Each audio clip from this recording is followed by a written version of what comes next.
Dave from DNA Reptilia. Got some good things, and I got some in-depth things. And one of the great things is, for the first time in 5 months,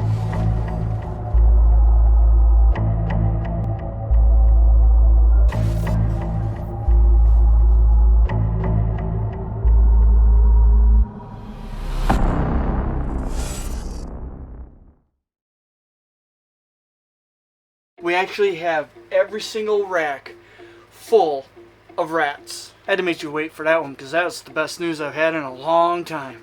Just filled up the last rack this weekend.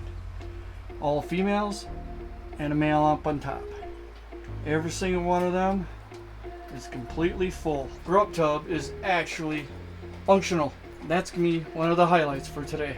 We're gonna check this out. You just don't know how happy I am that I do believe we are finally completely through this virus that I had with the Rattery. I got down to almost half my rats, and it took 5 months to get back up. Now I need to remind you, I do have snakes that I need to feed. Not all of them wanted frozen thawed. So that means I had to feed off some of the ones that I was making also. So that's why it took 5 months. This guy is now functional because I'm happy with this being functional now, because right after I built this thing, well, it hit the fan. You know, it took 6 months before I was able to use this. It's disappointing, but now I'm going to show you what the heck that is for all you people who don't know what it is. What this is my new grow up tub for the rats. Anything from weaned all the way on up, because I made it so that any one of the sizes should be able to get water and food. Two most important things in life. See those two pieces of stainless steel? See how close they are? I'll show you how you get in here. First, flip that one. Flip that one. And I can lift. This is one of two ways. So you got hinge there, there, and over there. Lift up. Since my ceilings are so low, I can lock it in place. These are 4" by 4" by I think 6" deep stainless steel pans that you would find at places that sell food, buffets, whatnot. That's what they put food into. I laid out the pattern of 1/2" hardwire cloth on here, and I took a Dremel and cut through the stainless steel so I could put the nipple in there along with the holder. And I did it for 2 of them because at some times there will be probably 75 grow-ups in here at a time. So I wanted to make sure that we had enough water options. Oh, these areas just framed in. It's just cut a little bit and I pushed these through. I could put screws in there, but my fit is so tight I can't get them off. The other way to get into this is the typical way.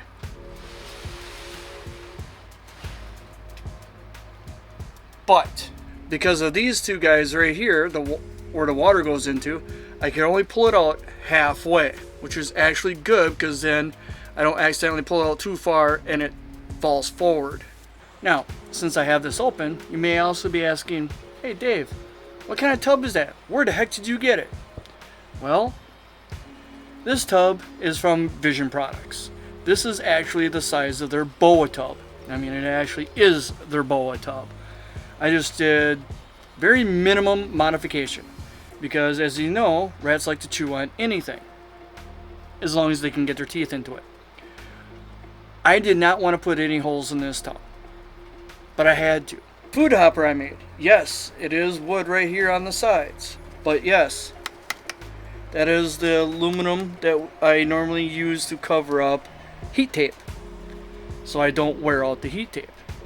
It's just aluminum sheathing that you would use on roofing. I have no screws in it. I have it folded around to the back, and I have aluminum tape holding it on. That's just a temporary thing because there's also 2 screws inside of here that actually come out the back. I have wing nuts on them so I can actually get the nuts off. Take this piece of wood off that I'm using as a great big washer. It's to help spread out all the weight that the food may put on the plastic tub. It's a major stress reliever. Anything that jumps up here, all the stress will be spread out so I won't crack the tub.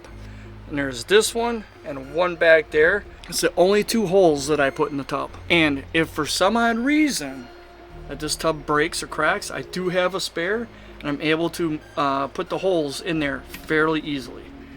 Now, if you're wondering if this design here looks familiar, it is. I actually took one of the sheets from the Vision rat rack that has the elongated pattern in it, and I actually cut a corner off of it. I bent the stainless steel here and underneath, so it's fully stainless steel in the front and wrapped around the sides here. I know rats can eat through this. The elongated octagon pattern works well from the Vision racks. Now you may think to yourself, why did Dave wreck one of those? It's because, well, I needed this to get ready. And I didn't have any hardware cloth. I had probably about 30 that needed to go into it ASAP because I was growing them in these tubs and having 20 in one and another 10 in another, along with the adult females and the male that was in the tub at the time. I needed to do something, and I just used with what I had. So instead of running to a hardware store at 9 o'clock at night, because most of them are closed around here, that's what I decided to do. That's my choice. You don't have to do what I did because it's kind of foolish, but anyways, you could probably get away with using hardware cloth in the front and using sheet metal screws to tack it in around the side. You should be good with that. Or you could use staples going through the wood. That should work too. It's just like building the top of a rodent rack. Now the elephant in the room. How am I doing my breeding?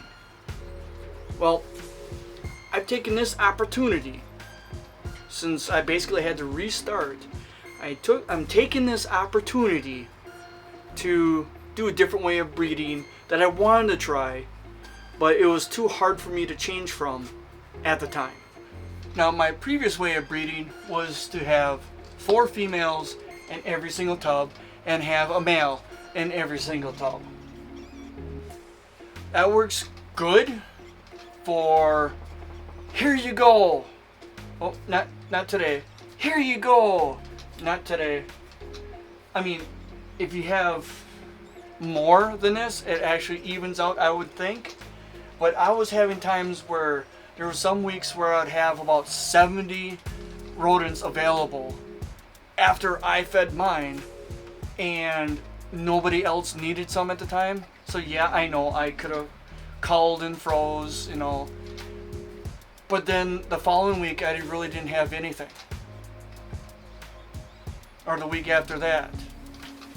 Heck, sometimes it went almost a month before I had any decent litter sizes, and I had to do something about that. And I think it's going to help me even out the amount of rodents that I have every week, and that is have one male rotate in the rack. That's right, I'm going one whole rack, one male. Right now he's currently in this tub, hence the tag that I made, because I do have a laser cutter, so I have the capabilities of making things. That's what I do. I make things. That's how I create. But on this tag I have a W1 on one side and a W2 on the other side. W1 means week 1. Next weekend when I clean all the tubs, I'll rotate all the tags to week number 2. I only change the tags during cleaning days. The males will stay in their tub, in this tub, for 2 weeks. On the 3rd week, he'll move down to the new tub along with the tag, so I know where the male is. That way I can actually track where the babies will be. Usually about 2 tubs up is where the babies will start to happen. So out of 7 racks, I have 6 of them doing male rotations. This one was actually technically my first rack that I started doing rotations. This one is the second one. I've marked when I actually did the rack starting the rotations. One other thing, once the male gets down to the bottom tub, after his first run through, when he gets back down to the bottom tub, I will put a different male in the top tub to let him start the rotation. So it's a new male. The male doesn't get tired of the females he is with. I've seen that a little bit with some males, where sometimes the males will do good for like about 2 or 3 months and then just get fat and lazy. No excitement anymore. They're married. You know, when rotating the males gets to be more like a swinger, but yet you start seeing the same females all the time, so you might get fat and lazy off of that. So introducing a different male in for the 3rd run through for the females probably have a better count. I'm only about 10 weeks into this, so it's too early to tell right now. But there is one thing I did find out. Yes, the tubs are eating less food because there's less males in them. That's a good thing. Females, even when they're pregnant, they don't eat as much as the males do. Oh God. For 2, the tubs stay way cleaner without a male in there. I could have 5 females in there and it doesn't get as dirty. I could have 5 females and a bunch of pups and it's getting dirty as fast as just having a male in there. Now when you have a bunch of weaned, yeah, that's crazy. But the tubs are staying way cleaner for longer. So in a way, there are some tubs that it's like I open up a tub, it really doesn't need cleaning every single week because it's not, I mean, yeah, there's poo there, but you put a male in there, there'll be 2 to 3 times the amount. You know, so you gotta clean it all the time, more often, because there's more of it around. You know, it's kind of like you have more people over wearing shoes, you have more dirt in your carpet on the floor, you gotta clean it more often.